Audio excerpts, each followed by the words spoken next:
It does this, this, and this. And now in 3 easy steps, it can even do this. Choose your life insurance coverage, apply and pay online. Live the e-life with Sagicor Life. Living the e-life easy.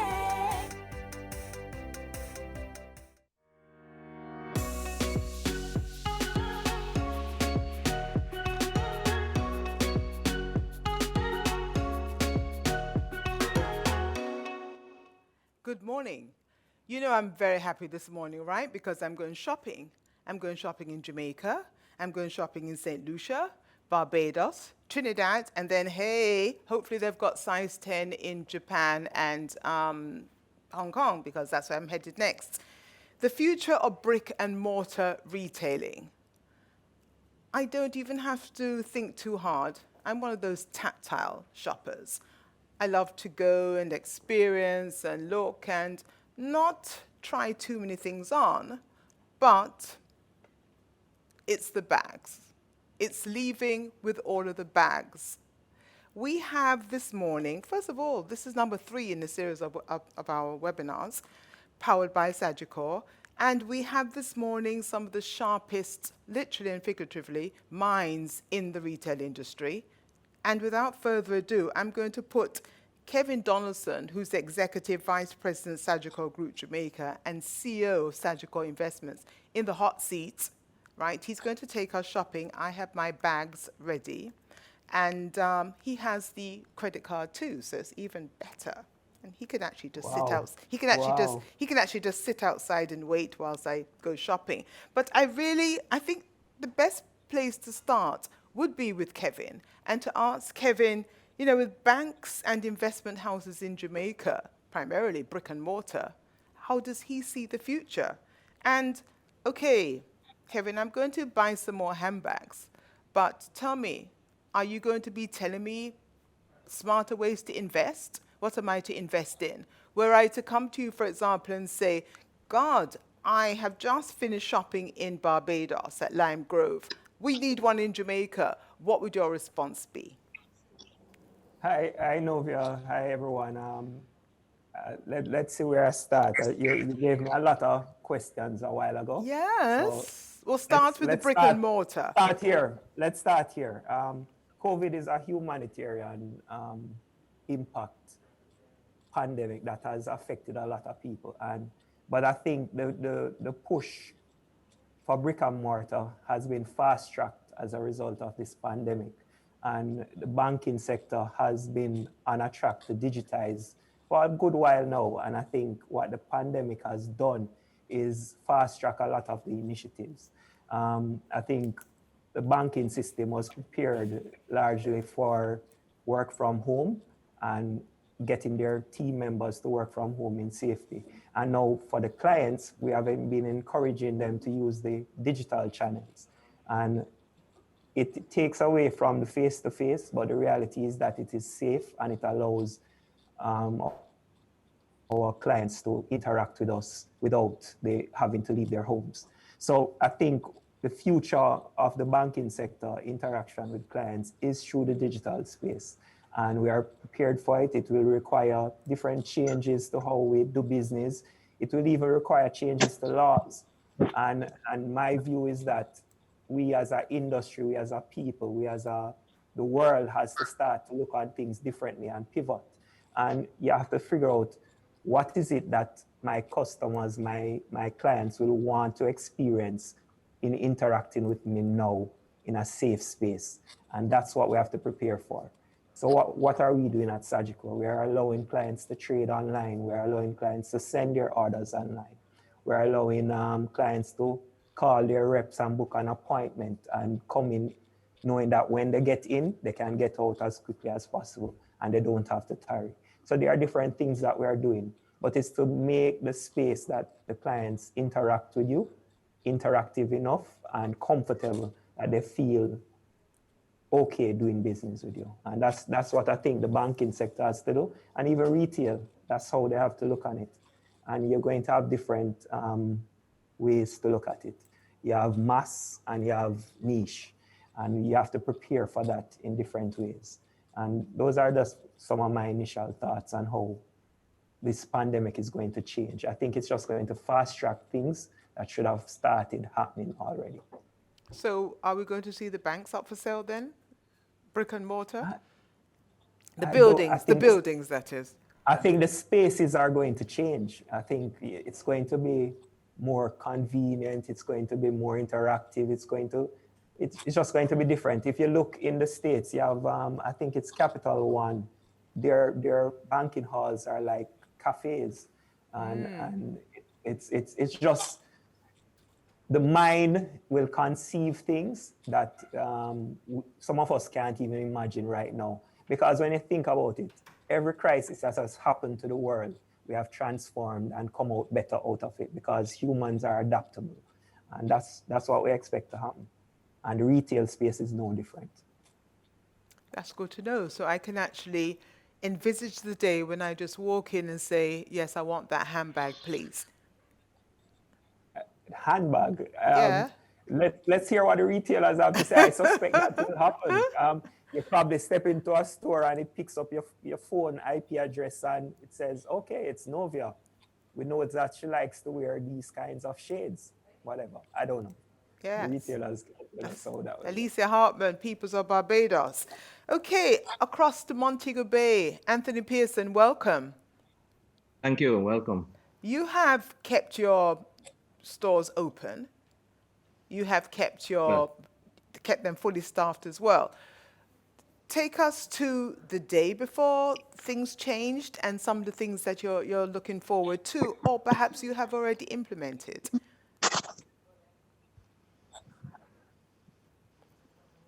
Yes, Novia. Well, first of all, let me officially introduce myself. I'm Anthony Pearson from Lloyd's Department Store in Montego Bay. We have 2 stores. We have been around since 1965. A family-owned business, of which I am privileged to be a part of. We have basically 50 members of staff, and our interest has always been, we work like a family, and the important part now is to keep our family intact and safe, and also properly covered in terms of their finances. Business has significantly been affected.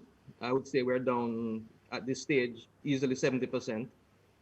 And as I have said on another forum, our interest right now is to make sure that our payroll is met every week, and that's the bottom line. Obviously, there's not much things to do and places to go, so the party shirt and the party dress is not a priority. But thankfully, babies are still coming into the world. So we therefore, our baby department is doing very, very well actually. Because what we find is a lot of persons that would have normally bought stuff online or gotten stuff from overseas are quote unquote forced to come and buy locally. We're happy for that. So this whole COVID thing has fast forwarded what the retailers really need to do in the near future, which is embrace technology. Retailers have to invest in technology to take the in-store capabilities to the digital age. So we have to find that balance between getting the persons in the store and still having them feel that they're, in the technical and in the real world. Our competition obviously is the online shopping, but we have to remember that statistically, I think still 75% of the shopping that takes place still takes place in brick and mortar. I am batting for brick and mortar, obviously, but obviously we have to embrace the technology around us, and we have to work with it. And we're understanding just how important our customers are and customer services, because customer service is not something you can get with online shopping. It's different. That face-to-face customer service is what is really going to keep brick and mortar going. We have to get that, understand that Novia likes certain colors, yes. And when she comes into the store, she's greeted. That sort of interaction you cannot get online. And that's where the retailers have to understand that the whole experience, you have to create a whole new experience. You have to create a whole event. It has to be an event. You come shopping, it is an event. It's not just coming to pick up a pair of socks or a handbag. It's a whole event and a whole experience that you're going to enjoy. And as I said, there's nothing like having those bags in your hand. That's a perfect segue, I think, into to Nicole Bartley, who is a niche retailer, I would say, you know, tucked away on Windsor Avenue. Nicole is the managing director of Fashion 911 Limited. Nicole, would you like to come in here? Anthony, I think, gave you a perfect, you know, shoe-in with, pun intended, with the whole experience as well. And actually, Kevin started by talking about mass and niche. So I dare say you would be niche. Good morning again, Novia. Good morning, everybody. Nicole. I was listening to Anthony just now, and I did agree. I'm agreeing with what he's saying, because brick and mortar is where you go for that experience. It is not just going to just buy something. You know, sometimes somebody is not in the best mood, you know, and they say, okay, this is my therapy. Shopping is my therapy. Let me just go and see what is there, what is available to me, you know, to let me feel that much better. So I don't think that e-commerce will totally take over brick and mortar, but we have to, as a smart business people, we have to incorporate all channels of distribution to maximize profits, right? So we have to be able to incorporate social media effectively, a website that functions properly to optimize sales. When it comes on to the experience, when a customer comes to Fashion 911 and you can say, good morning, Novia, how are you? You call somebody by their name. It is such a wonderful experience, you know? So I can tell you about an experience I had going to a store in Glendale. It's an Aldo store.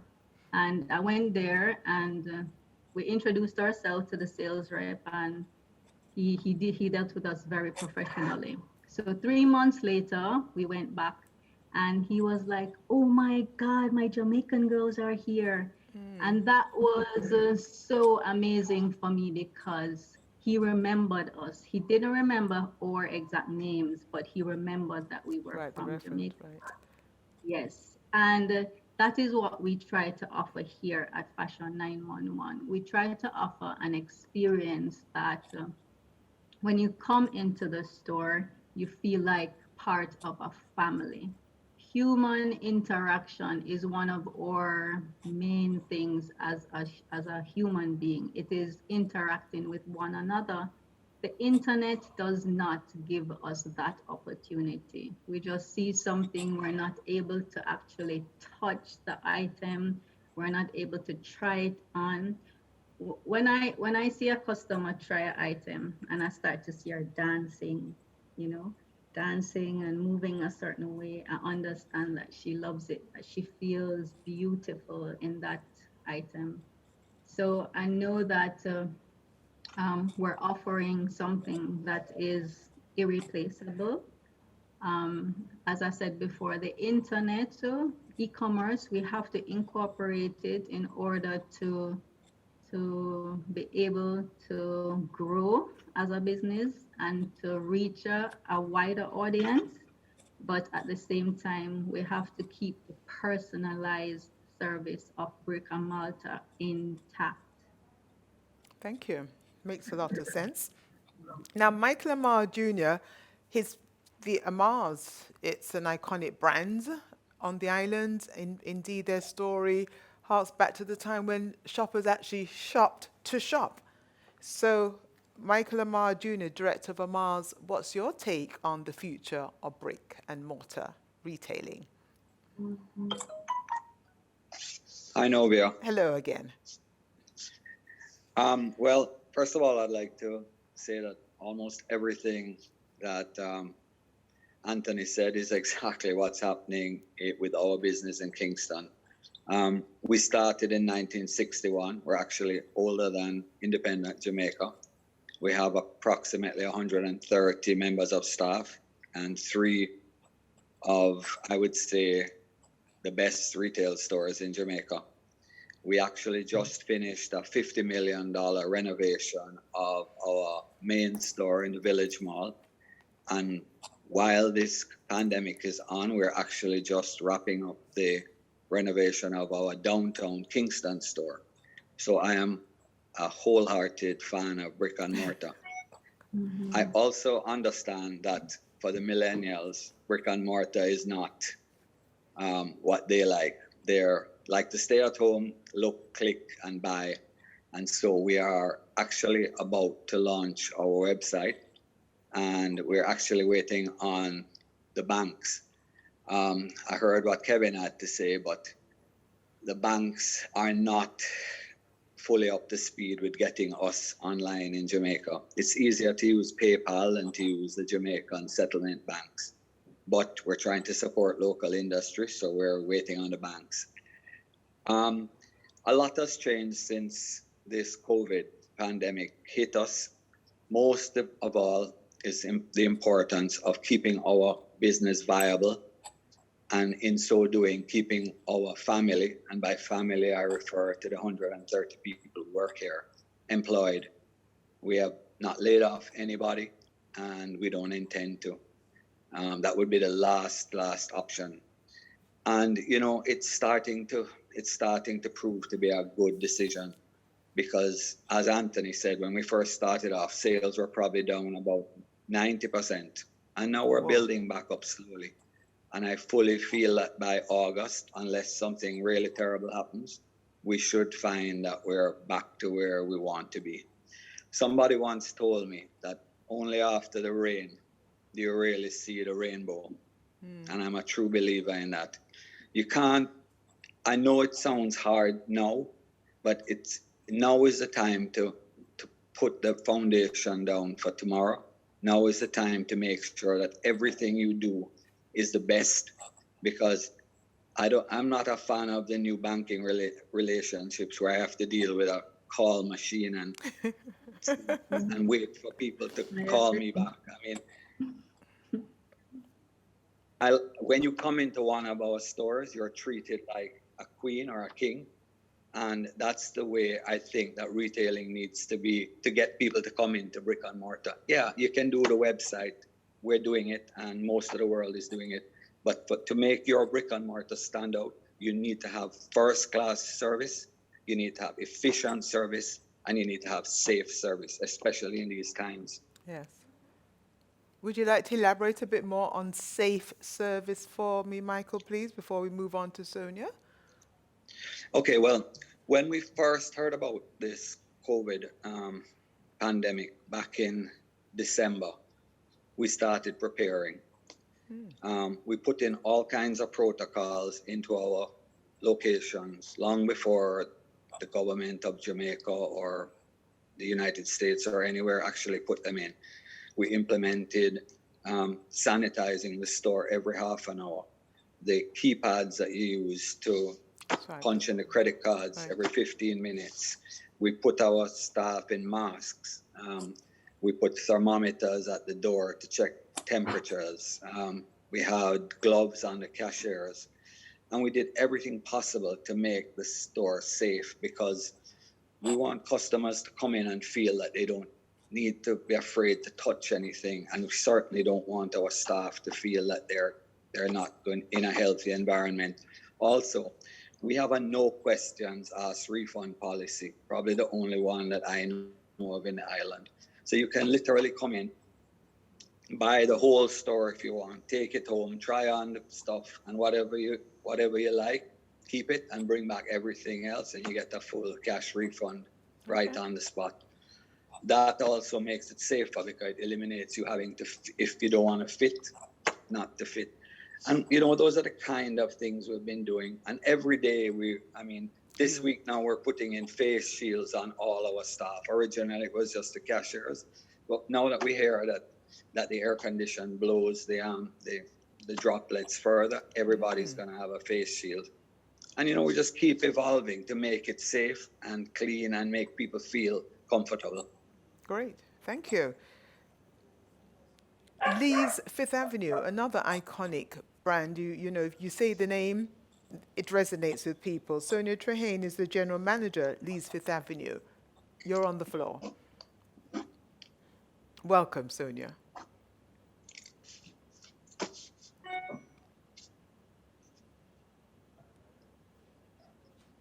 We're not hearing you. Are you hearing me, Sonia? Can you unmute, please? Yes, I can Right. hear you. We're good now. Yes, Sorry, Sonia. yeah, I just did that. Right. Hello, everyone, and I'm Sonia Trehan. I'm the general manager for Lee's Fifth Avenue. Uh, Everybody knows Lee's Fifth Avenue much more than they know me, so I don't need to introduce the store anymore. It's been around for about 56 years, and it's been going. It's a family business, and it's known for its quality products and uh, a really nice uptown shopping environment. So, as Michael was saying, with COVID, we were not caught unaware totally, and we were also um, kind of prepared for this crisis. Our stores and the staff, they have been given the same kind of safety uh, masks and all kind of things that we need to manage this crisis for the time being. But more than anything, we need to recognize that there is a real threat to brick and mortar stores in the short and medium term, and we're trying our best to keep alive, survive with cutting costs, and doing all kind of measures that we should do at this point of time. Um, Long term, we expect certain changes, like we are already started with the store renovation by reducing our footprint in the stores. We moved our shoe store into the main store, which is basically one of the ways that brick and mortar, I think, in future can survive, because we really do need to keep a keen eye on our costs. um, Rentals are what are really affecting brick and mortar stores right now. We've got some kind landlords who've given us some good deals, and we're able to work with our costs and improve and basically just stay in business for the next couple of months. And this is in the crisis situation. Whereas in the long run, I definitely see us going more and more towards embracing technology and going towards same thing like a Mars, getting our own website. For now, we have about 80,000 followers on Facebook, and we've got about 20,000 on Instagram. And social media has helped us a lot in the current crisis. We have also done things like curbside checkout, and personalized shopping experience is what we really are depending on right now. Our staff calls customers, our top 20 customers, and they ensure that they don't have to spend a lot of time browsing in the store, because we understand people have safety concerns and they don't want to come in the store as much as they used to. So this is a new time, and working with our customers before they even come to the stores is a key element that we are going to pursue and we're going to work on in the near future. Um, Apart from this, we are expecting help from government in kind of recognizing that there's a threat for local retailers, not just from other local retailers, but also foreign online um, shopping. A lot of people, they turn to foreign shopping, and competition is good. Everybody loves competition, but we want a level playing field. We want government to come to our assistance when it comes to all kind of the duty and the GCT and all kind of duty rules, the tariffs that a country imposes. So they need to, the government needs to assist the retail sector and help it, just like it does some of the other sectors. We need to see the love towards the retail sector as well.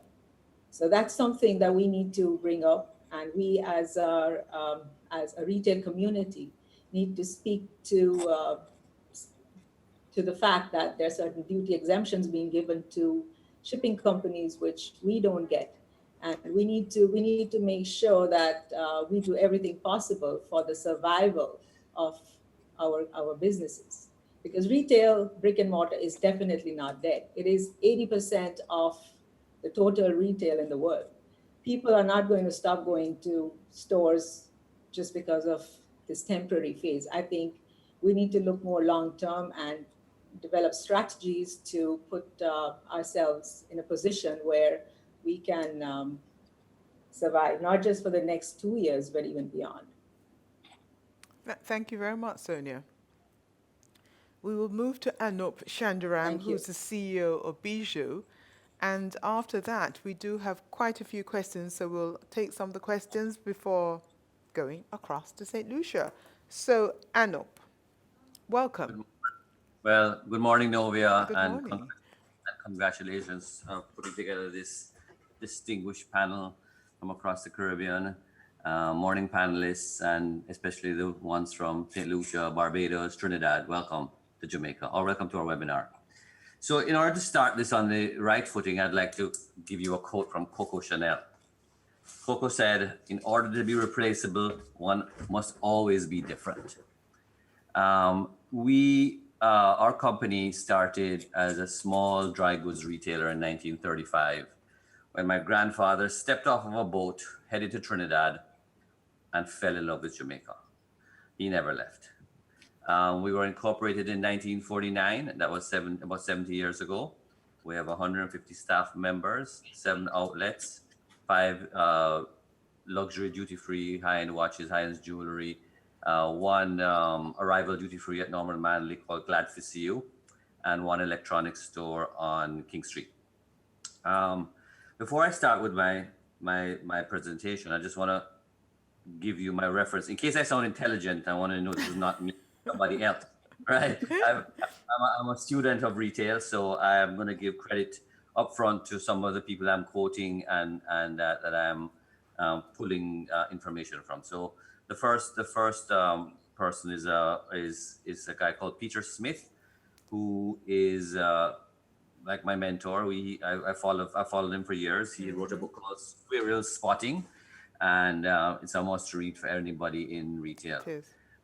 I'm going to be quoting from The Retail Revival by Doug Stevens, and Shopping Why We Love It and How Retailers Can Create the Ultimate Shopping Experience by Pam Danzinger. So those are the 3 references that I'm going to be using in my little presentation. So first of all, I want to just point out some truisms, and anybody can jump in and contradict, but these I think are fact. So shopping is not about price; it's about value.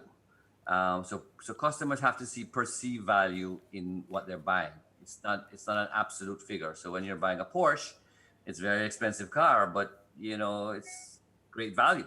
As would be a Rolex watch or a Christian Louboutin shoe or a handbag from Chanel or whatever, 4 or 5 grand on a handbag. Really, people buy it because they see value in it.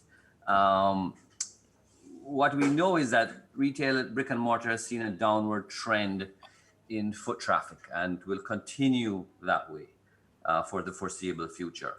However, that doesn't mean sales are down, because we will close sales at a better rate than before, because the shopping traffic now is more focused, concentrated, and there's less window shopping. So you'll see less footfall in your stores, but your sales can go up. So your average price point can go up. There is only 11.5% of sales globally are done online. So where's everybody talking about online? It's an important piece, but it's not the only piece. It's only 11.5%. Where the rest? Brick and mortar is the rest. It is predicted that we'll see the first decline in internet sales in 2021. Believe it or not, that is what is predicted. Well, they're having a bumper year this year because of COVID, of course. So next year, it's predicted that we will have the first decline in internet sales in 2021. Believe it or not, I'll just throw that out there. So most sales start online, but most of them are concluded at brick and mortar. People want to try, feel, touch the product. You know, once your price is good and you're matching and your customer service is great and the customer experience and the customer journey and all of those great buzzwords that everybody's using is great, the sale will be concluded at your store. So make no ghost fool you. Do not cede to online. You have a better thing going than they do. So some of the things that point to that is we are genetically wired by evolution for over 2 million years to engage with other human beings. We are genetically wired that way. We want to social interact. We want to be with people. We want to talk to people. We want to touch people. That's not going to change because of COVID. That is a truism. You will see, as Michael said, the rainbow comes after the rain. You will see that rainbow appear for sure. You know, we've been through 9/11. We've been through the 2018-19 recession. All these prognostications of doom and gloom were all largely exaggerated. We came back bigger, better, and stronger. And I predict the same for brick and mortar. Kevin had alluded to it earlier, that look at the things you're doing. You should be doing them anyway. Accelerate them. Do not, you guys building a website now? You should have done that 10 years ago, right? Get it done. Get it done. Accelerate what you should have been done. Point of sale systems, customer experience, engage the senses, smell, touch, feel, music, all of that stuff should be done. Should be done anyway, right? But accelerate it. Do it now. And don't let this crisis pass without it being done. So what do I think? I think shopping appeals to our deepest subconscious, and the need goes deep beyond our psyche. So brick and mortar is here to stay, guys. It's going to be bigger and better than ever. You know, there is a studied phenomena called mortality salience. Now it sounds like that's not mine. I stole that from somebody. And we have it is a deep sense of comfort and safety. People after COVID-19 will want to go out and socialize and they're going to buy more, much more, because you call it retail therapy. You can call it retail therapy. They call it mortality salience. You face your mortality. People you know have passed away. I want to enjoy my life. I want to enjoy the things that are around my life. I only have X amount of good summers left in me. Let's go spend some money and go live it up. You know, that's what's going to happen. Remember that word, mortality salience. So there are 5 items, I know I'm talking too much, but there are 5 items coming out of COVID. So here's some of my suggestions to retailer, brick and mortar retailers. Have great sales people and customer facing people. Anybody who is customer facing must be not good, but great. Increase your average price points. Don't decrease them, please. Increase them. Generic is not a compelling story. Don't be the average guy. Don't be the guy in the middle. The middle is shrinking. Either go down or go up. I suggest you go up. Online must be a part of your strategy. Must. It's got to be one arm of what you currently do. And of course, I don't need to say this one, the in-store experience, it's got to be tantamount. Whereas the cafes in the department stores that they have in America and in the UK, when you go to Giorgio Armani, there's a cafe in the middle of the store, right? Where is that? Thank you. Right? So get out of the middle, get out of the average. Either go down with incredible customer service, or go up, but don't stay in the middle. So the middle is the pit of the market. It's a world of price matching, discounting, and undercutting. Get out of there. That's read the blue ocean strategy. You're in a red ocean, guys. The water's full with blood. Get out of there. Don't try to be good at everything, but be excellent at one thing, and be highly differentiated in another. The age of big average is over. Average value propositions have become invisible to customers, become remarkable. Go down and create a great value proposition with fantastic service, or go up and give everything. Be careful of zombie brands. High value experiences and products are more unique and more niche. Use technology to your advantage. I'm going to share with you. I'll share with you later. But sell remarkable products in a differentiated way, or sell differentiated product in a remarkable way, or offer remarkable ease of access with differentiated service, or offer remarkable ease of access with differentiated product, or offer remarkable price with differentiated product, service, or ease of access. You can be different. Weak retailers are gonna die. You are gonna have less competition coming out of this COVID. Be on top of the game. Understand the theory of the last man standing. That's when your margins go up. You can get a bigger market share in a shrinking market. Go do all of that stuff, and let's do this thing together. Remember, every little thing you do is magic. So you give that to your customer. You will create a loyal customer base, and boom, you have a renewed regrowth, profitable, larger market share business with a lot of happy customers, and Kevin will rent you a lot of space. And you're good, and he's going to give you discounted price on your interest rate, swipe terminals, swipe it and stuff. He's going to do a lot of stuff for you. So let's go out there. Let's be positive. Let's capture market share. Well, I did tell you that we would be going shopping with the best. Thank you very much, Anup. Before we go across to St. Lucia, there are quite a few questions. I'm going to start with the one for Michael Amar first, and then go to Kevin, because Kevin, everybody wants you to answer a question. Michael, there was a question about your refund policy, your return policy.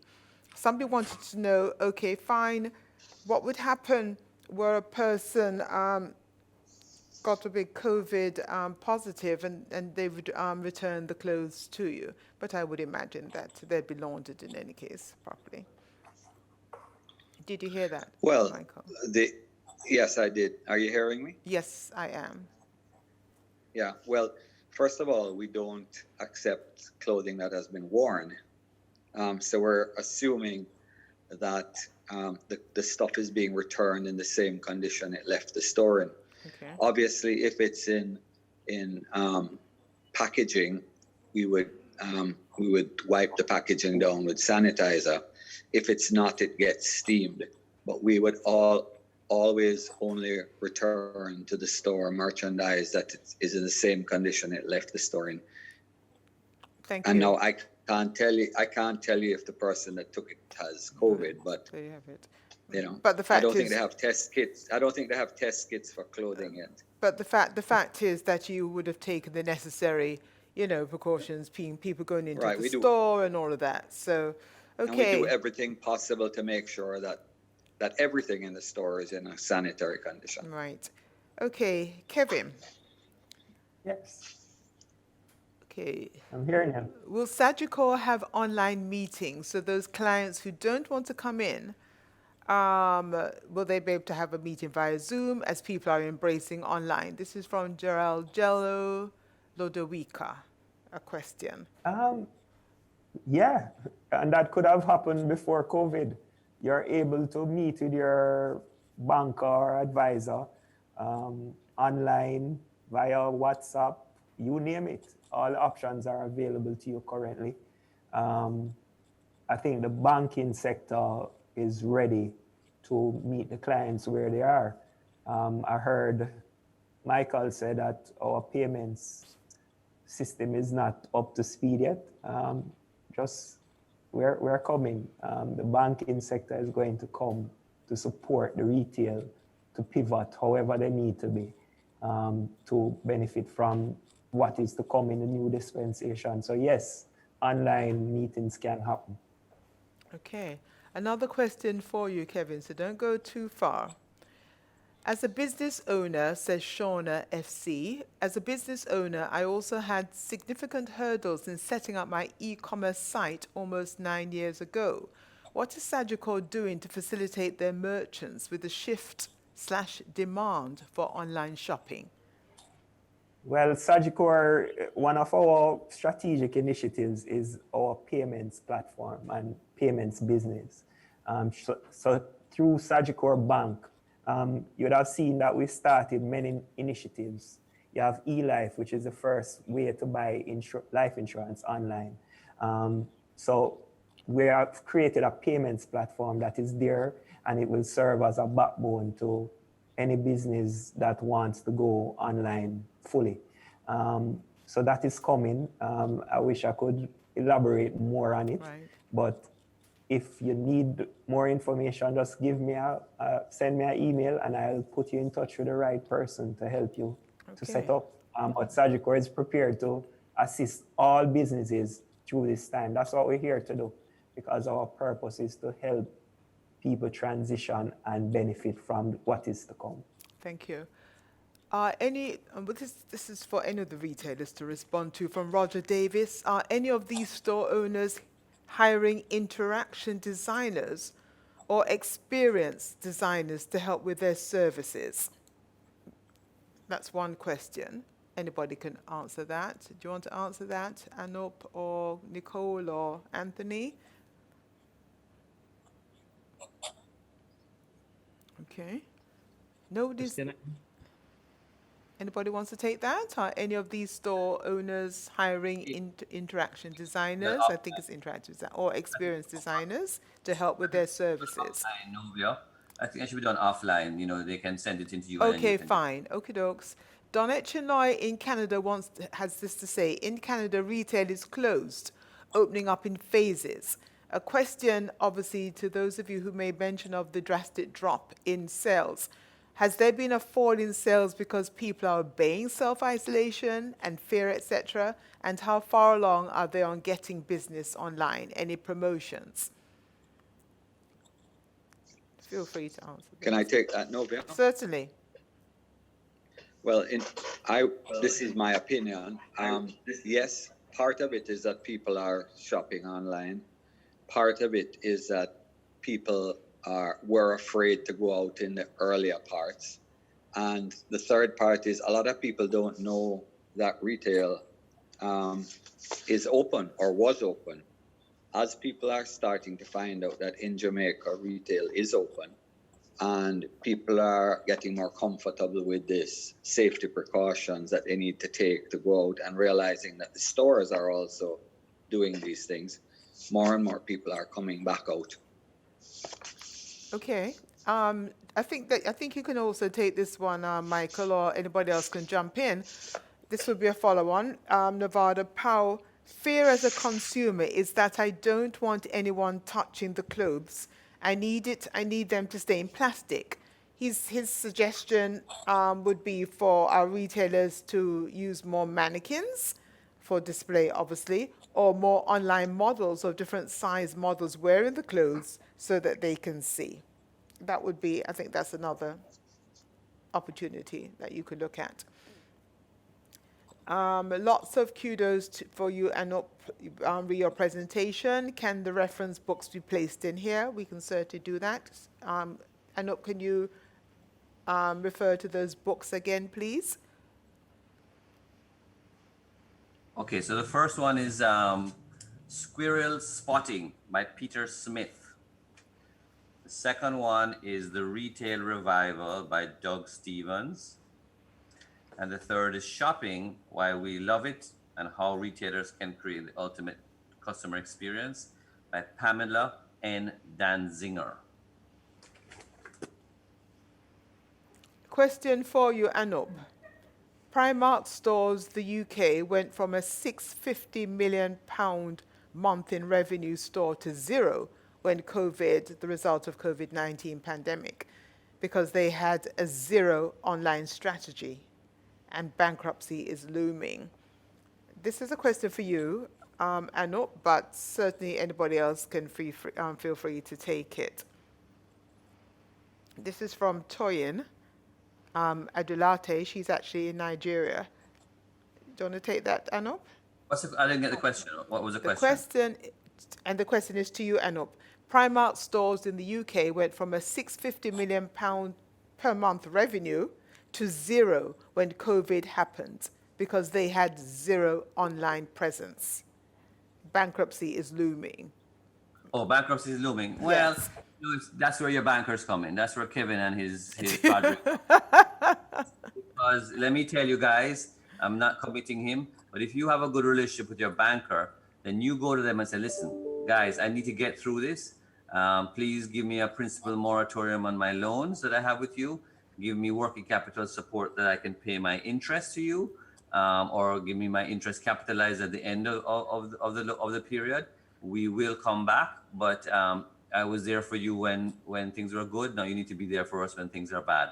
We want to be alive when this thing finishes. So don't let us go down the tube. So that's where your bankers come in. So Kevin will, I'm sure, gladly entertain any of your requests once you have the appropriate asset base and projections for the future that coming out of COVID. It's still fluid, in terms of tourism. We don't know what the CDC in America is going to be doing and when they will allow travel back to outside of the country.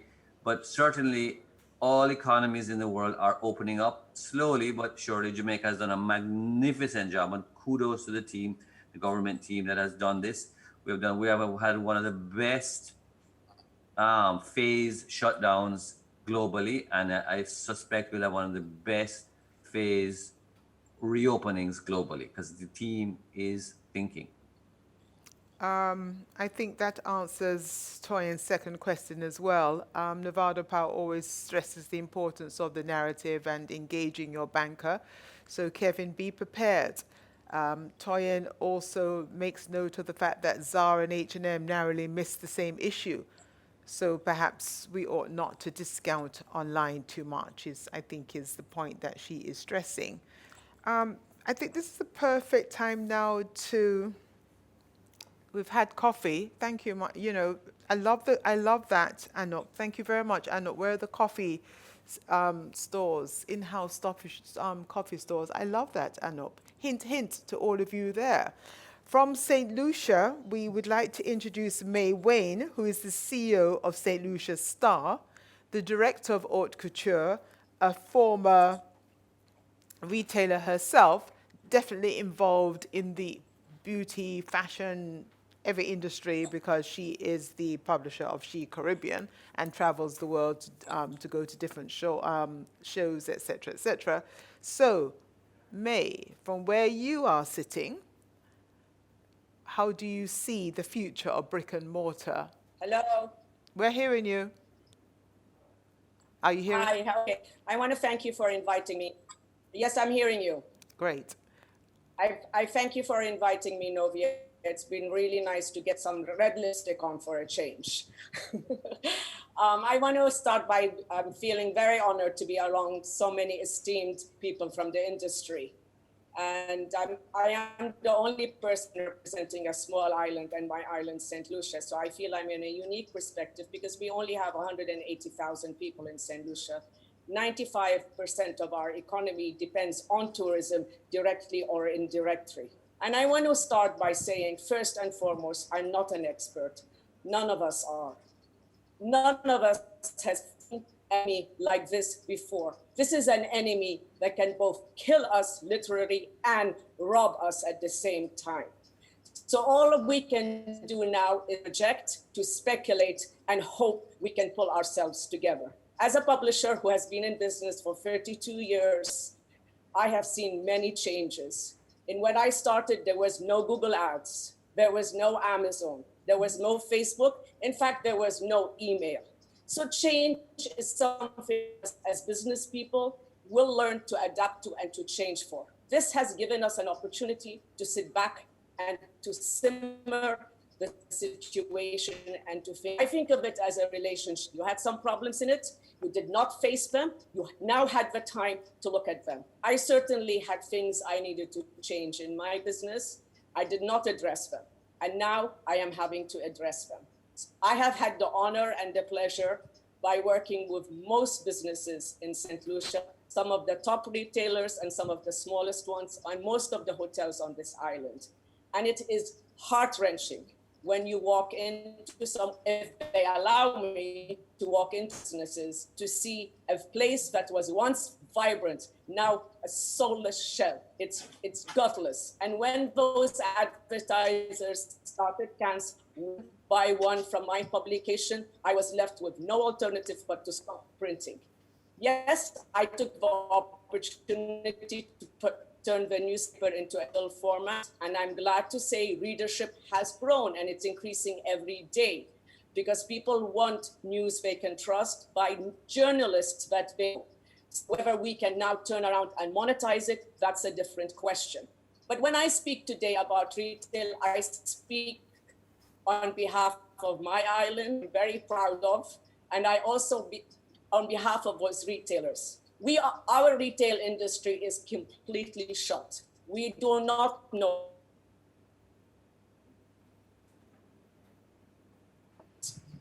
We have 4 different types of tourism.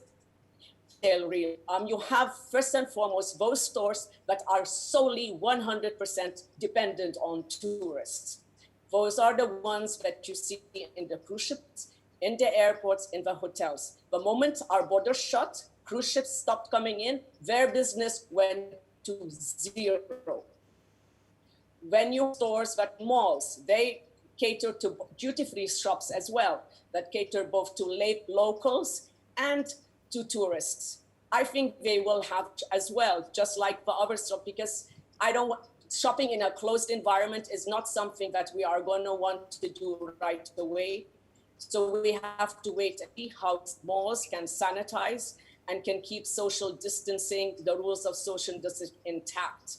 Then you have stores where you drive to, where you to go to buy a particular item, a computer or a dishwasher or whatever. Those stores are dependent on higher purchase, and they are going to hurt because unemployment here will mean they will default. And then, of course, you have your markets. Those are also going to be challenged when tourists start to come because they are crowded, that you rub against people and you touch. So I think there is challenges there, but there is also opportunities. And that is what we have to look at as business people. We have to how we are going to change our retail stores. Certainly, I'm not going to want to go into a changing room that somebody else was in before. I want to know how many times you clean your racks, how you change your layout of the store. And I think a lot of these boutiques that I've looked at in St. Lucia, which are really small, you are going to have to change the layouts, and that's going to be expensive. I think layouts need to be more like a supermarket, a long aisle, wide, and you're thinking in a way that can see everything at eye level. And it will be expensive. It will be definitely expensive. Some of us will survive, some of us will not. You need deep thought to make some of these changes. But overall, I'm optimistic, and I will repeat what everybody else says. This is also an opportunity to strengthen our presence online and better banking practices, to see, to buy local. We need to support each other. As a business is a circle. I'm going to see my Nike shoes from the local supplier rather than Amazon. So I think it starts also with us, the consumers, as wanting our business to survive. So overall, I say we are going to be optimistic. I think St. Lucia my island in particular, is in a great position. I feel very proud how well we have performed during this pandemic. St. Lucia is one of the 5 places in the world with no recorded death. So if you're a tourist and you are looking to travel, St. Lucia will be at the top of your list. And we have some great resorts that are preparing to welcome guests properly very soon. I also believe in brick and mortar. Hey, us women, shopping is like going to a ball match for us. It is how we survive. We want to touch, we want to mingle, we want to meet people, we want to look at the product. I also think St. Lucia is a great place. You will find it to come and invest, because one of the things about COVID, it has taught us a simpler life. And I've been very happy that I've been stuck in St. Lucia for the first time in my life and not been able to travel. I've enjoyed it. And I'm happier that I'm here than in a place like Miami. So I think we're also gonna see a good level of investment, but I think it's gonna take time. We have to wait and see when people are gonna get confidence to come back into the stores and shop and travel. But I do believe as human beings, we want to be among each other. And we have to have these campaigns where we learn better as Caribbean people, that we together are stronger and we must support each other. Buy local. I'm certainly going to order a whole bunch of stuff, for example, from my friend Maylene, rather than go onto Amazon and buy something. So I think it's an opportunity for us to learn and to help each other. And I want to end by saying, life is not about being on a diet. We are going to go out and shop. We are going to taste that chocolate cake. So, we're meant to touch, feel, and mingle, Novia. So I do believe we can win, and we will kill that enemy that has come to separate us. And we will be stronger and more united as a business community. Thank you. Thank you very much, May. I look forward to our, long brunches in St. Lucia. Yes. Yeah. I miss them too. I know, right? Okay, from St. Right. Lucia, we traveled to Barbados, and May said it best. I mean, we feel so much better when we're shopping, Sir Paul. Sir Paul Altman is a realtor and the developer of Lime Grove Lifestyle Center in Barbados. Welcome. Thank you. I guess that a lot has been said, but I would like to share with the group and the listeners to this program the story of how we developed Lime Grove and what it represents, and how we see it fitting in. It has been there for just over 10 years. And what is the future? Where is it going to end? How is it going to continue?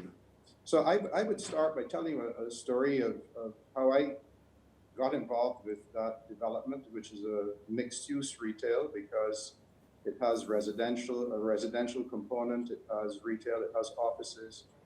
And we describe it also as catering to what we call fashion, food, film, and art. Those are the key areas that we center on when we talk about how and what Lime Grove represents. But it all started with as a sort of adjunct to my main business, which is property. And property meaning that we have done some development of property, but we also represent people in purchasing and selling and managing. So we also manage retail property, so that as an example, we manage properties that are owned by the Etley Fund, which is a Jamaican fund. And that group bought out a fund that I was a part of, which was called the Fortress Property Fund. So they have properties here, including the largest department store in Barbados, which is Cape Shepherd. They own the property, they don't operate the retail. So that as a follow-on to what I am involved in, many years ago, I was on a board and we were going to redevelop a part of Bridgetown. Funnily enough, that same part is now going to be redeveloped again. That sent me on a journey to try to understand what retail was all about, what this mixed use, what it meant to develop a project that had more than one retailer. In the case of Lime Grove, we say that we have 100 different types of retail existing at Lime Grove. So we went on journeys, and I went to the Urban Land Institute in the United States, and I joined that organization. And they explained to us how they saw retail. We got to meet with two of the largest developers in the United States, which is the Simon Corporation and the Rouse Corporation. And those companies were able to critique our project and to tell us, in their opinion, it needed to be adjusted to be meaningful in terms of foot flow, in terms of the types of products and shops that were, how they were set up within the center. And we don't call it a mall. For us, it is a lifestyle center. It is upmarket, we don't deny that. In fact, I think what Novia said earlier, that some people are maybe slightly intimidated because they see all of these international brands. We started with Louis Vuitton, and we have Cartier, and we have Ralph Lauren and Michael Kors and Longchamp, and all of the names that you would find in any of the centers globally, and many more. But if we were going to prepare this center to meet the expectations of what we set as high-end retail, we had to create those names in order to attract the overall sense of purpose of what we set out to do. And it has worked. We have been in business there for 10 years. We have had changes. We don't fool anyone that there have been some retailers that have been with us that have left, but all of us and new ones have come with a slightly different twist. They have adapted to the changes. And that's what we're talking about once again, adapting to changes, this time changes in the approach to retail. And we see those changes are just a passage that we have to work our way through. In other words, we have COVID now, and we all know that the view on COVID is that COVID is here, and it will be here for a while. But we are going to work our way through this pandemic, so that we are saying, and we are projecting even longer than most people. We are saying that it's going to go through this year, and it's going to go through the middle of next year. And we depend on tourism, as what our friend in St. Lucia just said. But tourism is going to trickle back into Barbados. The sort of confidence of shopping is going to come on slowly. We understand that. So we are preparing for that. We are now in our phase 2 of lockdown, and we expect to have an announcement by our Prime Minister at the end of this week where we will go into phase 3. And phase 3 will start to allow some retail to open back. And right now we have a few that are open in our lifestyle center, or we call it the center. So we have some that are open, and they're open for limited times. Fortunately, after taking the advice of and visiting these types of centers in prime capitals, we were in London, in New York, in Miami. Those are the centers that we traveled to, Toronto. And we designed our center with 3 large open spaces, what we call 3 courtyards. And each one had a signature. So the one of our courtyard is a water courtyard, and around the water we have all of our food. So the food is people sitting outdoors, which really works in the climate that we are in. We also then have another courtyard, which we said we didn't want anything to happen there except retailers to surround it. So no food, no drink. And what we have there, we call it the palm courtyard. So that is one that would have sculpture, that would present a sense of quality, of purpose, of where you are. People should go and sit there and just think. And then we designed our 3rd courtyard, which is called the Caribbean courtyard. We had to have a Caribbean courtyard in a Caribbean center. And the Caribbean courtyard has plants, and it has coral, which is the native stone of Barbados, and it has a large bar. And again, we don't claim to have invented these things, but we designed a bar that we copied off of the Raffles bar in Singapore, the long bar. And that works well. Again, it's a spread out atmosphere. Luckily for us, it fits into the new requirements and the protocols under COVID, because it is spread out. It has space all around it. So Lime Grove is there, and it has maintained that quality. And we accept the fact that it is going to be changing. We know that, that the quality and the style of business, where it's all now going to, as has been said, it's dealing with experiences. People will come to Lime Grove, the stores will have, and some of them already do, they have in one of our new stores has in a champagne bar. Several of our stores having coffee shops. And so you have the ability to go and sit in a store and we call it, you know, buying by impulse, the impulse purchasing. So they go for coffee, but they then see things and they buy them. The restaurants are quite special at Lime Grove, from Indian to a Delhi, to Asian, to Italian, to fusion, to Thai, and so on. So we do have a variety, and they're not large. So again, that fits the profile of where we are right now. Lime Grove, yes, they're going to have to make some adjustments in terms of how they maintain the cleaning and provide all of the requirements that, as I say, the protocols are suggesting that we need to have. So Lime Grove is ready. We are, you know, taking more thoughts into consideration. We understand. We spoke to one of our biggest retailers there, who has stores all over the Caribbean, Central America, South America. And we had a long discussion with them the other day, and they're positive. They feel very keen to reopen. They understand that it's going to be a slow process and gradual build back of sales.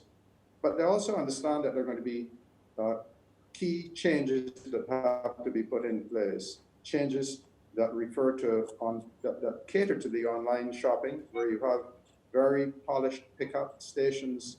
And I was looking at Nordstrom in New York, and they even have outlying locations where people can go and pick up the items that are purchased online.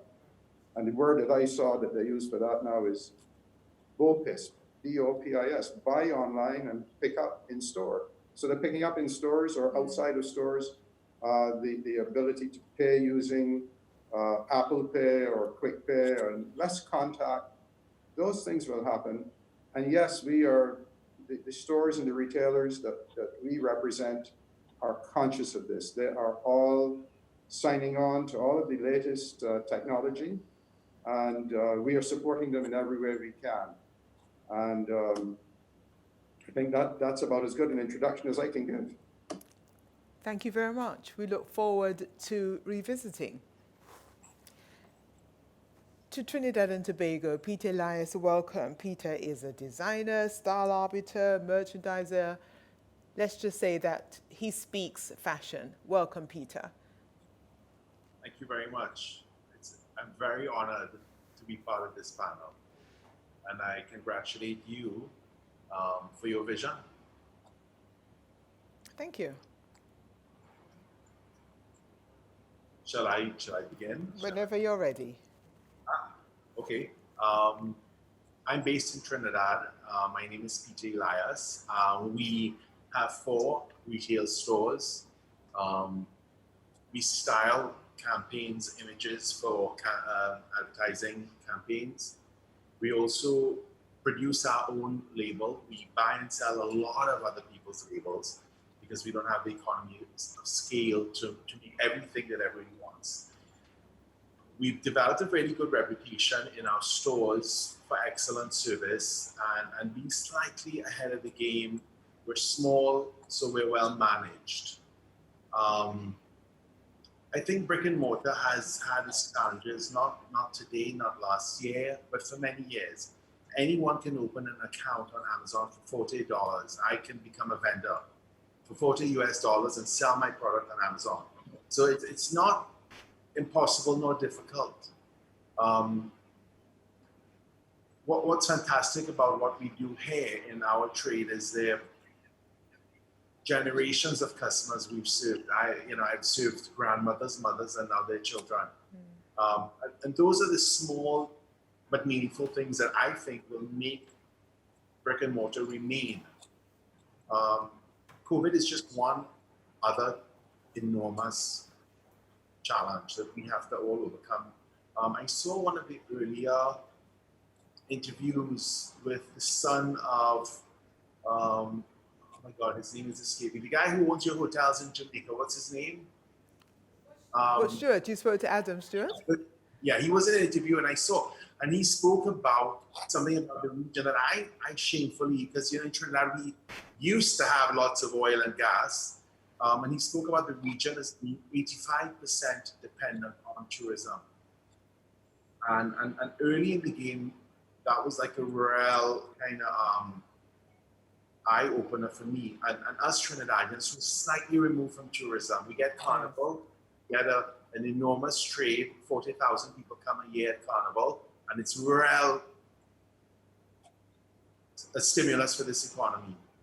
But other than that, you know, as a region, I think we, as May touched on, we are going to suffer. So Paul touched on it. He's going to maybe have to, you know, relook at new leases or a new way forward. I'm very concerned about the future. I'm very, very concerned. I feel that this is going to affect us in ways that we don't even expect. When we next travel, the tests that we take to get on that plane and the tests that we take to get off the plane wherever we go, I think until there's a vaccine, this is going to be, and I think the way the US has taken this so casually, where they're like, is it 1.4 million cases today? And almost 80,000 Americans have died. And they're reopening the stores as if, I don't know, maybe I'm confused. I'm amazed that in Jamaica, you guys actually have retail open. You know, our Prime Minister, I think, has been extremely conservative, but in my opinion, he's been excellent. The Oxford University named Trinidad and Tobago as the #1 country in the world for our preparedness and our approach to dealing with COVID. And I have to say the Prime Minister has been so remarkable in this regard. He's been extremely conservative. A lot of the people like the chambers, the business chambers, and lots of economists have been critical of him, thinking that he should be more robust, open back up now. I think he's stressing on saving lives. We only have 116 cases. And after 3 weeks of that, this is the logic he's had, of no new infections, we can move forward confidently that this thing is maybe a day ahead. I feel this is going to affect our retail, our desire to shop, to live, to dine.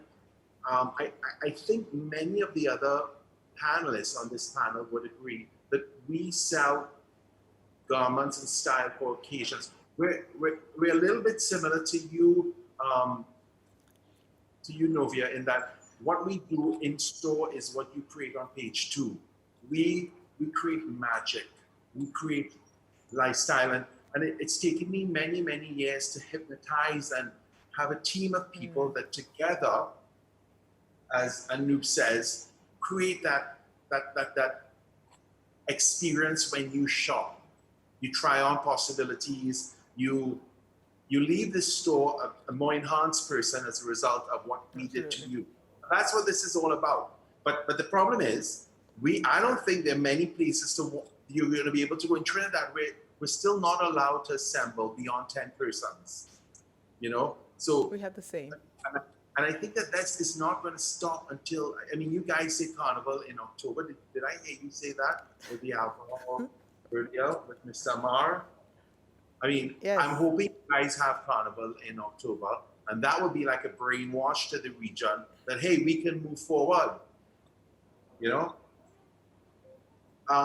Brick and mortar is going to survive forever, I think. As Anoop again said, over 80% of the sales of the world are established in brick and mortar.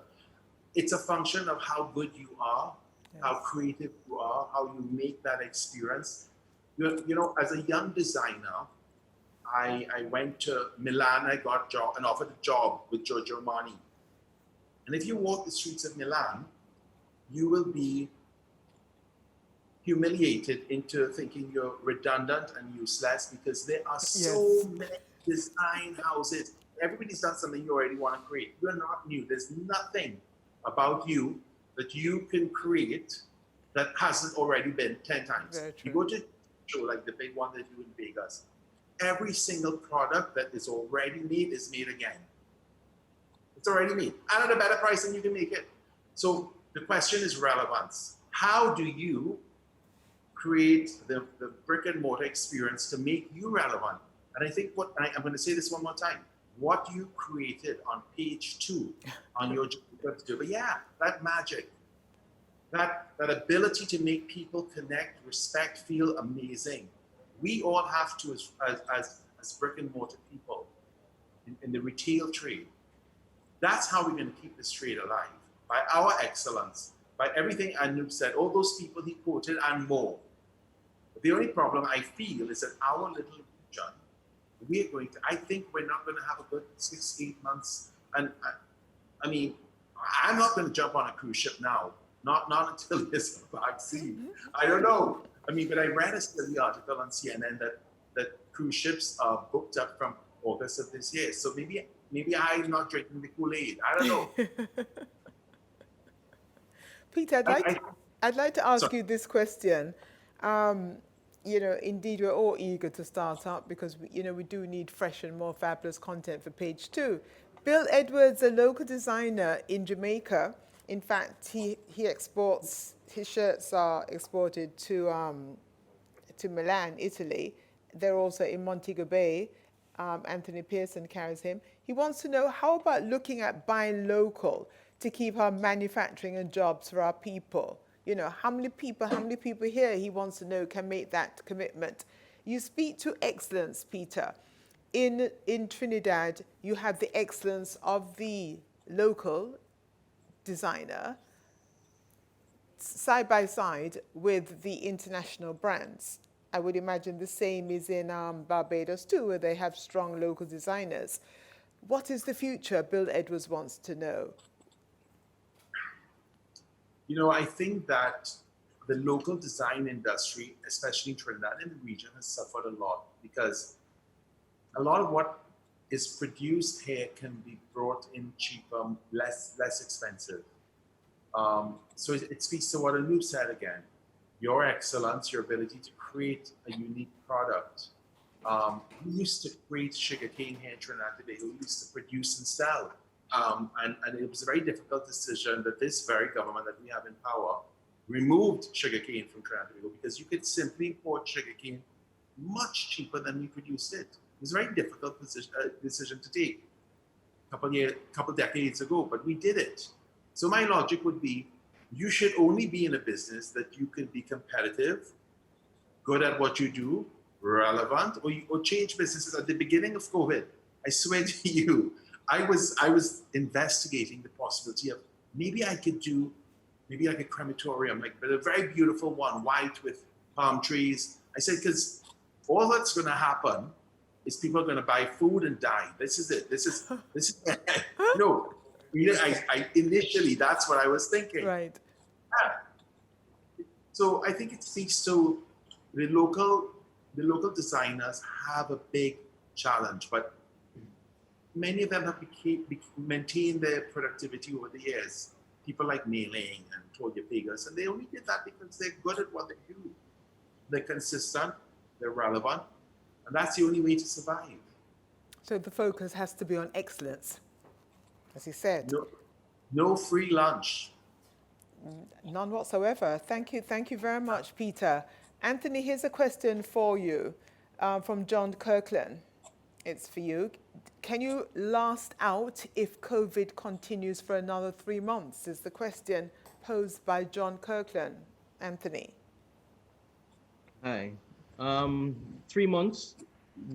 We estimate that we can survive this thing even at the present rate for probably another 6 months. The point is you have to think about your costs. You have to really put everybody make your staff understand how important each and every customer is. And it can work. We are seeing, as Michael Amar said, it's the sales have been increasing marginally, and we're thankful for that.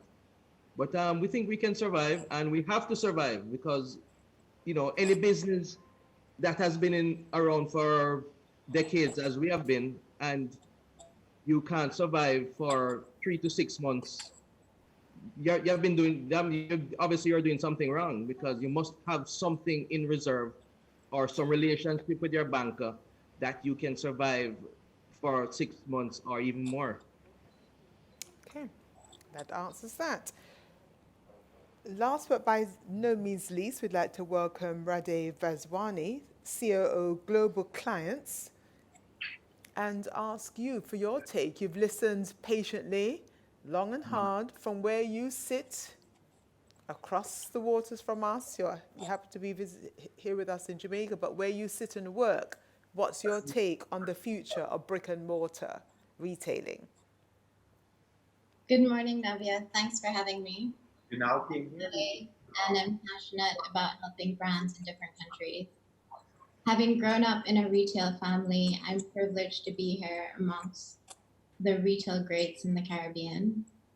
They have a lot more experience in retail, and I commend all their efforts and share their learnings during this time. It is definitely not easy.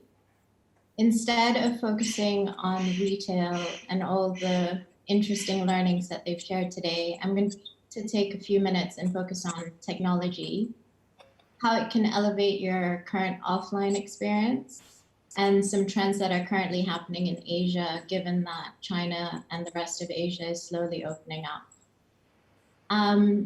Just a little bit about me. I've worked with global clients specifically in the US and in Asia for the last 6 years. I help them transform and with digital strategies and improving their customer journey. In every crisis, there is an opportunity. COVID, unfortunately, is accelerating the structural changes we've been seeing across retail in the last decade, moving us towards online interaction much faster. The consumer has changed their behavior and how they buy, how they expect to shop, both digitally and physically. And most importantly, as mentioned by many of the panel, they expect a safe environment. Stores have had to be agile in the way that they reprioritize, sanitize, look at operations, look at supply chain disruptions, production halts, closing stores, but values and purpose have sustained them. China is the first country that was heavily hit by the virus, but it's also the first to slowly recover. And a lot of global brands, especially luxury brands, are shifting their focus back to China, especially right now. And the stores that are opening with few customers at a time. I know Anoop mentioned that online is not increasing, but actually in some marketplaces, e-commerce has seen a lift of close to 14%, especially during now. Nordstrom is one of them. Some of the things that Chinese brands have started to do is use WeChat as sales associate driven pop-ups. For example, brands are jumping on e-commerce channels. For those who don't know WeChat, it's if WhatsApp and Facebook had a baby. You can use it to communicate directly with your consumers. We're noticing that sales associates are becoming key opinion leaders. They're creating more of a personal engagement. Nordstrom has something called the personal book, where you have a list of your customers and you're able to interact with them directly, creating more of a human engagement. There's product-driven live streaming for a lot of the big fashion houses that you mentioned, Novia. They were not able to have people attend the fashion shows live, so they brought experiences such as live streaming. We're starting to see that with Live Nation and Fortnite. So bringing artists like Travis Scott and international DJs to the platform where you can virtually experience it. Another interesting trend that's starting to happen is interactive social ads. So fighting the virus calls for community and unity. We're all in this together. As we've learned, it does not discriminate. And by using social conversations through your social ads, it allows you to create a stronger community. We're also starting to see a lot of VR pop up. This still needs a lot of testing, but it's just creating a little bit more of an experience. So that's great for China, but what does it actually mean for us here in the Caribbean? These are just some recommendations and insights. And a lot of the research has come from Bain and McKinsey. So staying true to your values. This will set you apart from the rest and help you build your brand. Most importantly, be authentic. Your customers want you to be human and treat them as humans. Have both digital and physical capabilities to serve your customers. So find new ways to do the same old things. For example, you can post on Instagram and deliver or offer curbside pickup. If you have windows in your stores, you can change that so that it's a little bit more friendly. Create a strategy with digital and physical capabilities to serve the customers on their terms. So in every disaster, there are 3 phases. There's the event, there's rebuilding and recovering. And in most of the world, we're actually just experiencing the event. So I recommend to continue to optimize your strategy as we continue to learn more about the virus and the way in which we're interacting with each other. Keep it simple. So for example, there's a lot of high-tech online solutions, but in the Caribbean, we don't have, whether it's the means or the knowledge or the know-how, there's low-tech online store solutions that you can consider. So for example, using phone or email for virtually anything in the store, creating curated selections, sending it to those clients, even posting it, and having them relate in that way. Strategies about working with flexibility and speed. So bringing inventory closer to the customers. You can use your physical stores as fulfillment centers or helping with convenient services, as you see in many places in the US that they're using it as clinics or drive-throughs. Clean up, spruce up, as Mr. Amar said. You know, when you reopen, we're all going to have to look fabulous. So keep it clean. That's the new norm. Create space. Think about the next normal.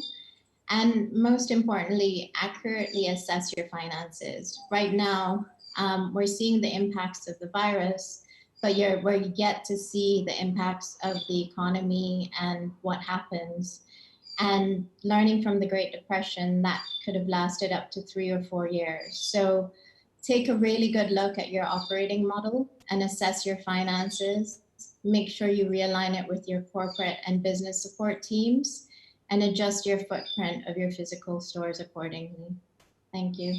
Thank you, Rade. I'd like to keep you there for a moment and ask you to speak some more about how much further our retailers can go in terms of online. Quite a few people want to know that. What else in the short term can be done? There's opportunity for both. Obviously you have the store. The major stores globally have an online component, but they are open for business. So fish where the fish are. Right now, you have a captive audience at home. And whether you're watching TV or surfing the internet, we have a lot of people that are looking to help. They want to support brands that are helping the community, that stand for something and that will take care of them. So I think it's about being meaningful and relatable to the situation, but also using those online channels, whatever you have. It could be Facebook, it could be Instagram, whatever works for you. And also your employees, they can even have WeChat groups with their customers, sharing products, creating that meaningful exchange between them. So I don't want to go too big into enterprise solutions and data and tracking and all that stuff. I think just keep it simple, as I mentioned. Thank you very much. Sonia Lee spoke about staying in touch with her 20 top customers. Would you suggest more people do that? Oh, definitely. I love the fact that she could say, well, you know, my 20 top. In fact, it sounds as if you said it, you know, if you asked her, she would know their names, telephone numbers, date of birth, etc., etc. So, could you speak more about that kind of relationship? Right now, we're starving of socialization, and I know many people who work in retail that their customers are actually checking on them, asking them how they're doing. And over the years, they've built a relationship. And most of the retail brands that are on here today have been around for 40, 50 years. Yes. And it takes a really long time to build a brand and loyalty and a customer base. By just tapping into the 1% of your loyalty base and showing them that you care and that you're there for them, they in return will support you. So that's why I recommend that customer experience that Anoop was sharing and bringing to life. You can bring that to life virtually, whether it's visual, through storytelling, videos. There are many different ways that you can substitute that offline experience that you're used to creating online. Let me ask all of our panelists one question, and I'm going to ask all of you to respond. Let's start with you, Anthony. If you knew now, let us all, you know, go back, press the rewind button, and go back to December 2019. What would you be doing right now, Anthony? What would we be doing different? Right, exactly. If What you we should knew have in done. December, as we ushered out 2019 and we said, oh my God, you know, into a new decade and wholesale and cow fat and... In hindsight, I would definitely say we should have been more prepared for the digital aspect of the business in terms of our exposure on the website, our exposure on Facebook, our exposure on Instagram. That's you know, we saw it happening, we saw it coming, but the COVID really just brought it a lot closer and a lot more urgent. That in retrospect, that's where I think we lost a bit of the plot momentum there. Okay. But if we were to do it again, certainly we'd have to go the digital route to enhance that a little more than it has been enhanced. Okay, Nicole. I'm agreeing with Anthony again. Our website would have been up and running by now if we knew what we knew today. But we are optimizing social media, so we have started to see more sales on via Instagram, and we are delivering a lot more now. So we're already halfway there, but the website we would have been ready. Okay, Michael Lamar. I'm not hearing you. Press mute. You're on mute, Michael. Right, thank you. You hearing me? Yes, we're okay, hearing you now. Same answer, the website, but I think you need to understand when you're doing a website for a store like Amara's or Lloyd's or Lee's. At Amara's, we have over 250,000 SKUs. So what I would have done differently, instead of trying to get it perfect, I would have just gotten it done. Started with maybe 2,000 or 3,000 and build, and that's what we're finally doing now, because we were trying to go on perfect. Now we're just trying to get it done, and we will be in another week or two. And really focusing on, the here and now, what people are looking for, right now. Exactly. Sonia? Yes, so pretty much the same things, yes. Can you hear me? Loud and clear. Yes, we are.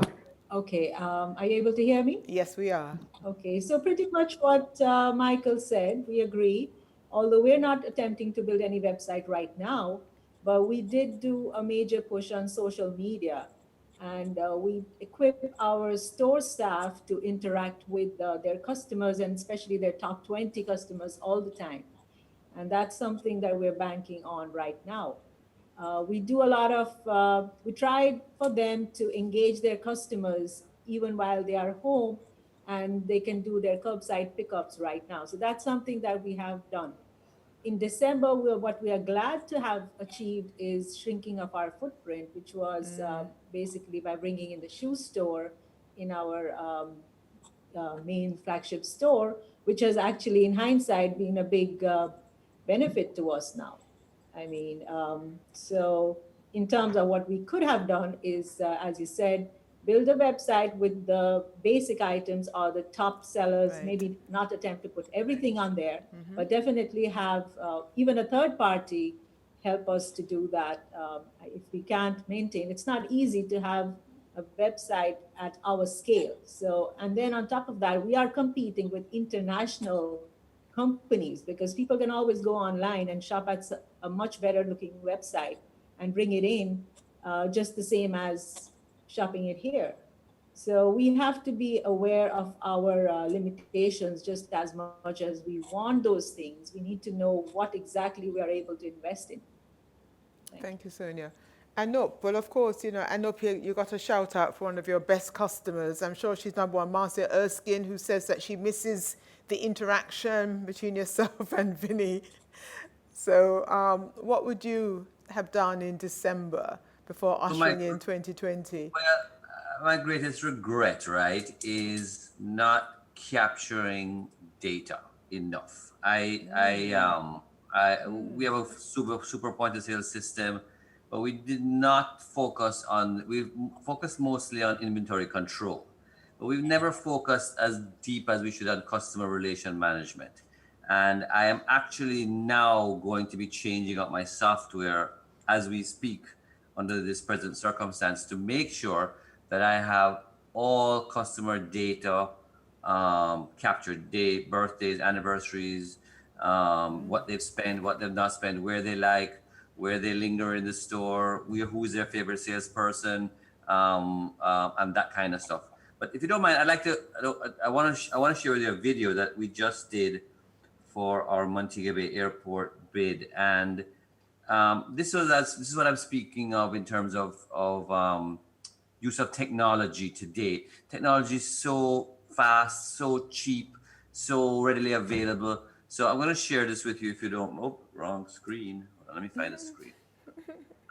Wait 1 second. Sorry, if you don't mind. Let me share this screen with you. Where'd it go? Oh, wrong screen. Sorry guys, sorry to do this to you. But okay, let me try one more time. One more time. Okay, so let me share this. I guess I have to share it this way first, and then I can share it this way after. So are you seeing a screen up my screen up? Can you see something? Can you see the video? I'm not seeing it, no. Yes. Yes, I'm seeing it. I'm seeing it. Go ahead. So let me start again. I want to see it though. I want to see it. You can't see it? Okay, I want to play it again. Go again.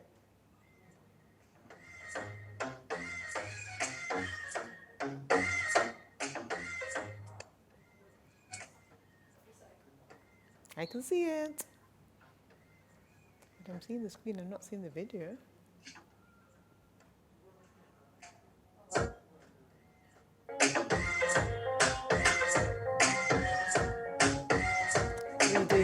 this is it.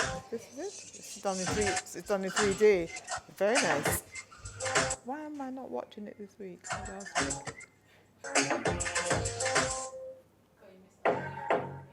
Yeah, you can get the better. They bought one less camera. Why am I not? Wait, put this on a second. He might have to cut off because of the thing. Yes, it's done it. Why am I not seeing myself?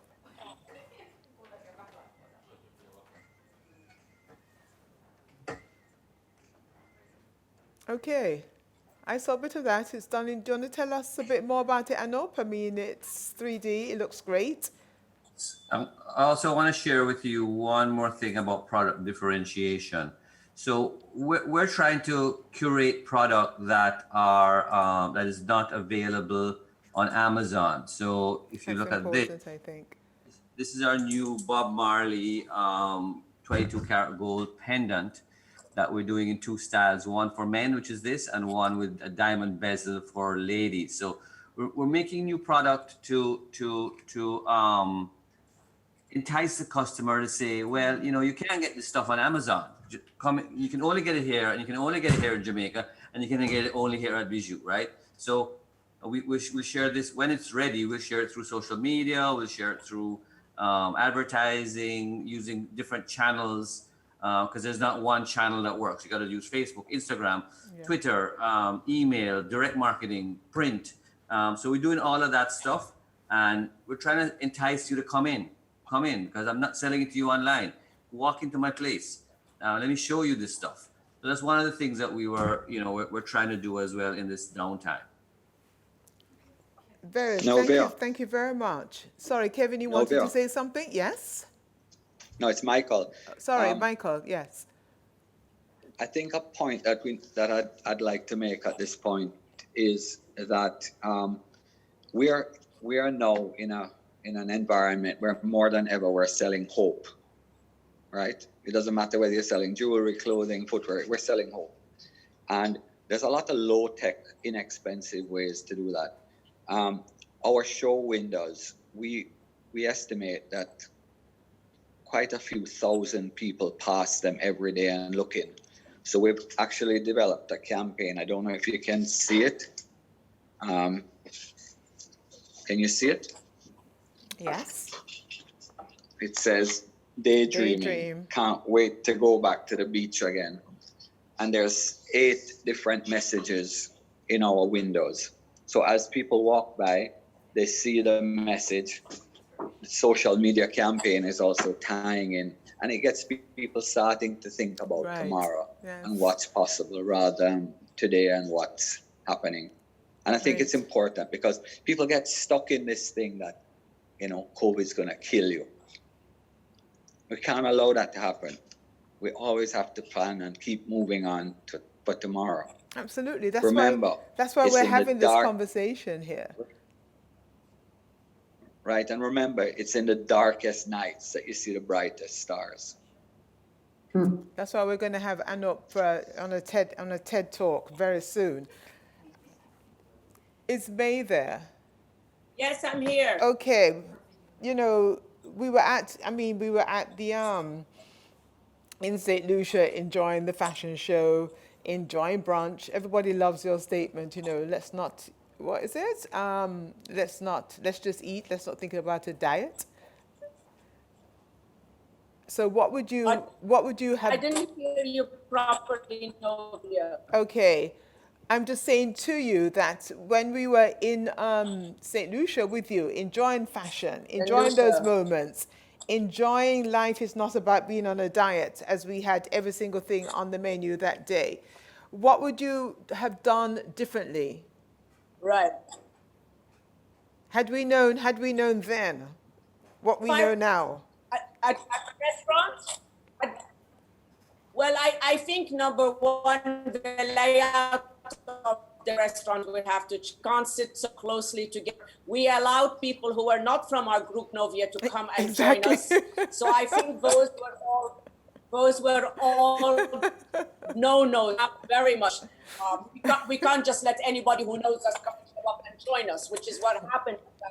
That those things will change. And I'm seeing pictures, my research about how restaurants will be, and to be honest, they're like space shuttles, glass little enclaves. So I think definitely this will be very impacted because I think people are going to be reluctant. Like I love sushi. I'm kind of reluctant to order raw fish right now for a restaurant. I think a lot of hygiene has to be taken into consideration, and I think spacing, sitting with your groups have to be smaller. I think you have to take less clients to accommodate that. So it's going to be, like I said, difficult.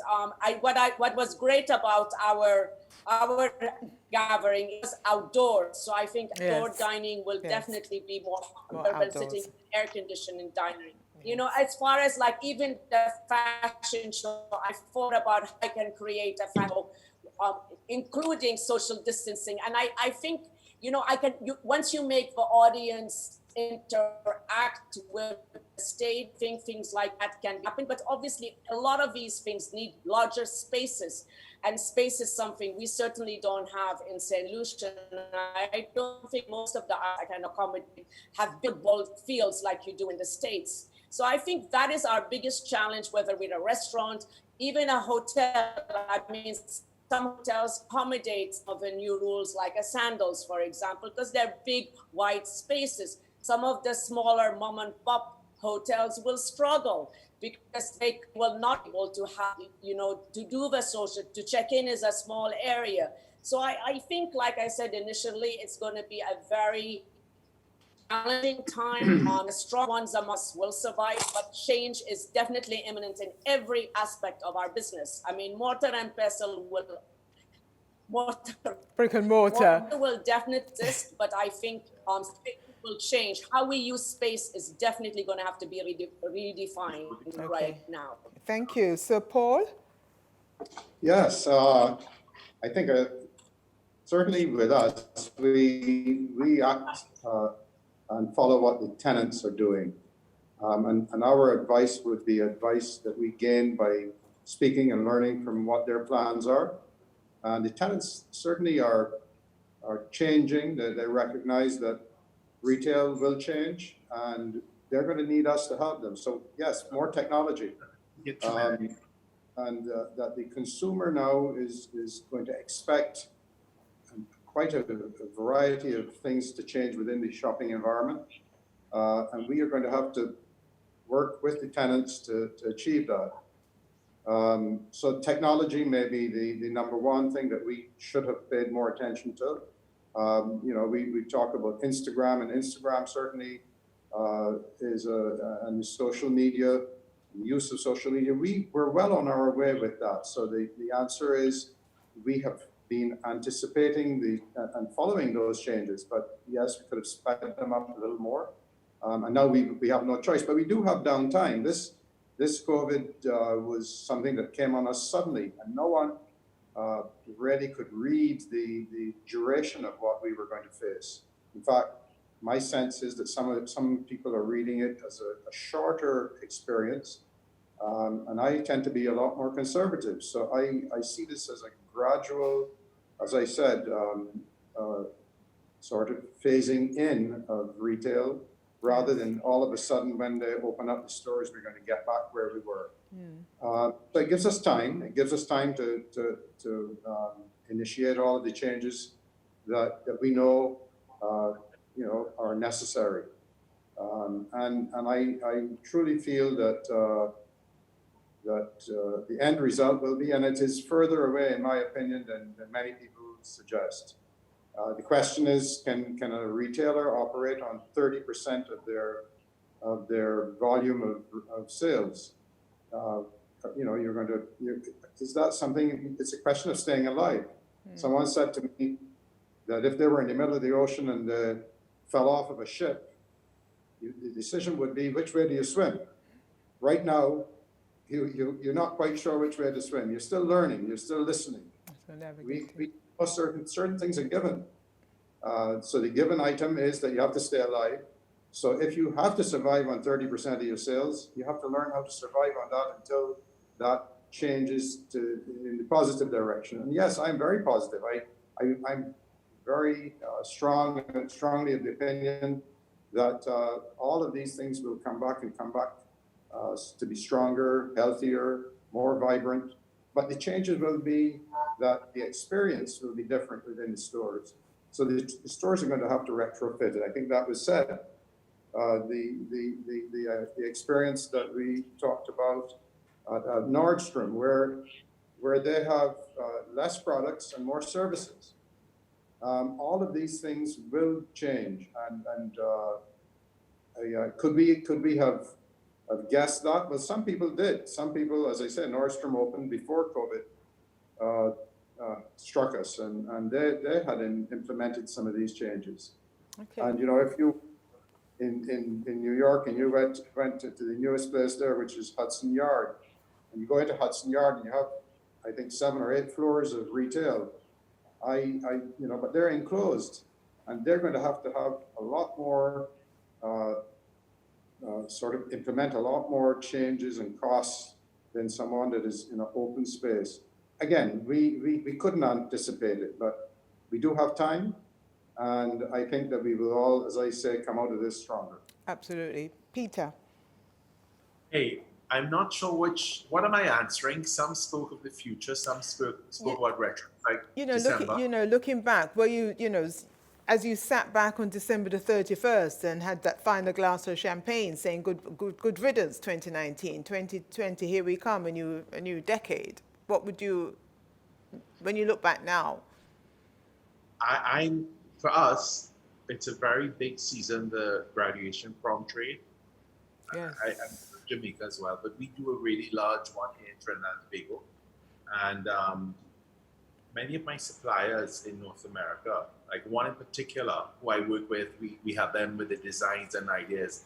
He's sitting on almost $100 million worth of graduation gowns, and there is no prom season this year. None. No. We are heavily stocked here for a fantastic prom season, which will not be. So we're, I'm in a difficult position where I own so much stock for something that will not occur. I wish I knew that in December. Yes.